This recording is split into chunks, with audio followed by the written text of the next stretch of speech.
Hi guys, thank you for joining me. So today we are doing flat rides.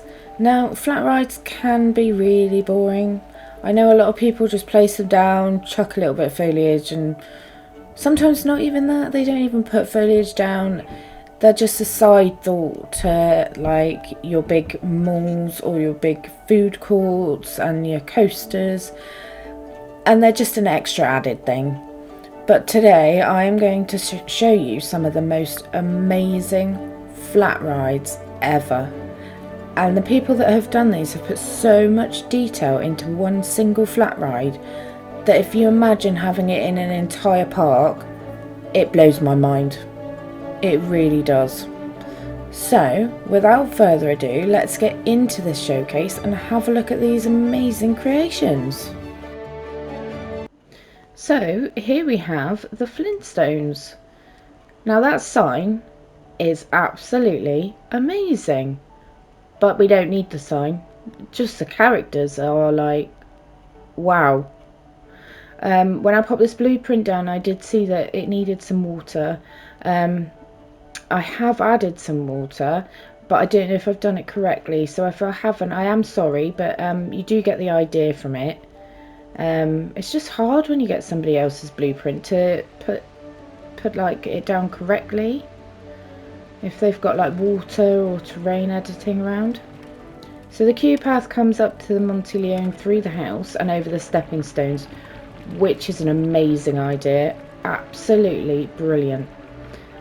Then you've got the Monte Leone that goes around the volcano, and obviously you've got your characters. We are missing Bam Bam and Pebbles though.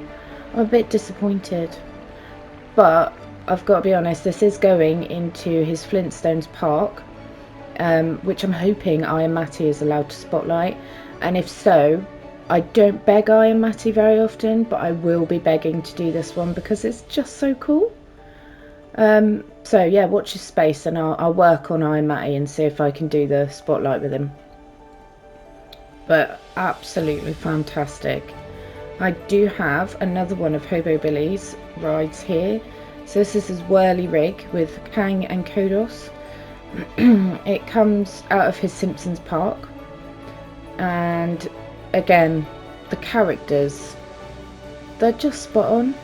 He's an artist, isn't he? He really knows how to put the shapes together to make something awesome. And I mean, as we go round this today, you'll see that people have changed the colours of the rides, and sometimes just changing the colour of the rides to fit the theme, like this one over here being orange and brown for the rocks and the volcano, and then this one being like the green for Kang and Kodos, and it changes it 100%. It really does. Just the small touch. It doesn't have to be big deals that we do.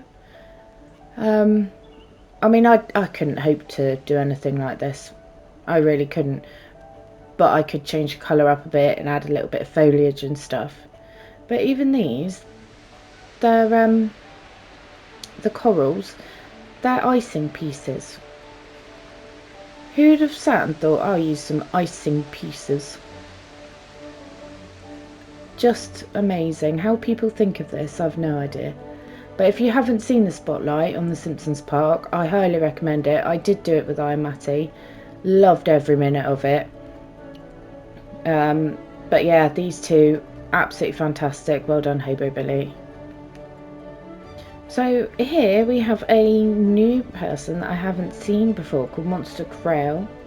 He's done like a under the water type of ride. Again, he's used the Monte Leone, but coloured it pink, which fits with the coral and these jellyfish, and it just looks like it belongs under the sea. It looks really good. So we've got this, I suppose, king or queen jellyfish with his little crown on. That's really cool. I like the crown. And then all his little baby ones, they are so cute. They really are. And he's taken Hobo Billy's idea of using icing as well for his coral.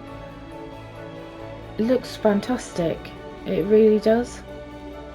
So, you know, it's just a few rocks, but some coral, and you don't have to have like all these art shapes to make things, it would look just amazing, just as amazing without. No, I think this is lovely. Even with the bubbles, they kind of bring it all together and make it very sea-feely. Sea-feely? I don't even know if that's the word. I think I'm just making things up as I go along now. But you get the idea. But yeah, really, really good. Absolutely love it. Well done. So, Billy Bean yourself has made a round the world into a space theme. It looks like a full-on space rocket. So as you come around this side, like a satellite or something, he's even put like the lightning bolts in just to make it look interactive. He's done like lightning around the edging. Looks amazing. It's really good, even though it's a bit more simple and a bit more basic. It would really fit in a like a sci-fi park. It's sometimes people go over the top and make some massive grand things that nobody else could ever achieve, and something like this shows that it doesn't have to be quite as big and grand to be able to look good and fit into any park. As long as the theming kind of carries around the whole park, you're onto a winner. So well done, Billy Bean yourself. So now we have a hyper jump, and it's by Nors Azur. I hope I've got your name right. I'm really sorry if I haven't. But he's made such an amazing little spaceship there. So it's like a rocket going off into space. It looks like one that you would see in Florida. So really sci-fi, really good, really well done. I really liked this one because these tall flat rides sometimes can be really difficult to get into a park.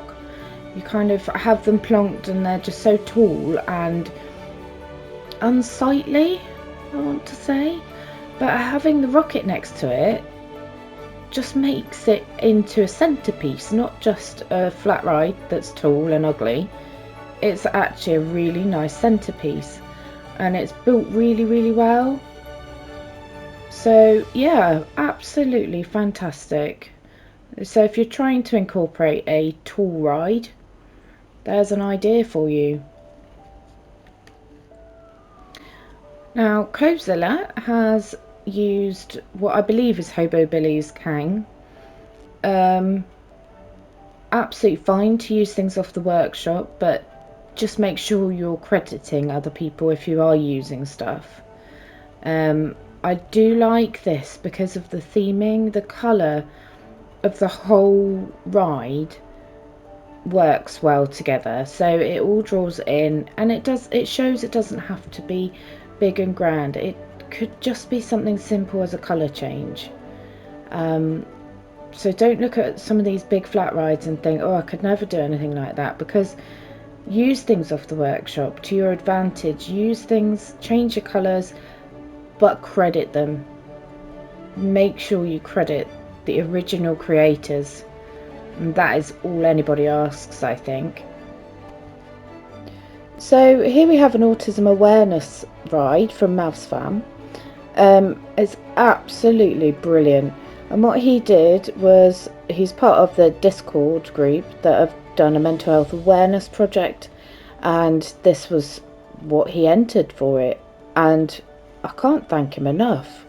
I don't want to turn this into a giant vlog, but I have 2 children who are autistic, and the awareness is just not there about how complicated and complex individuals are who have autism, and ways that we can empower them to be their best.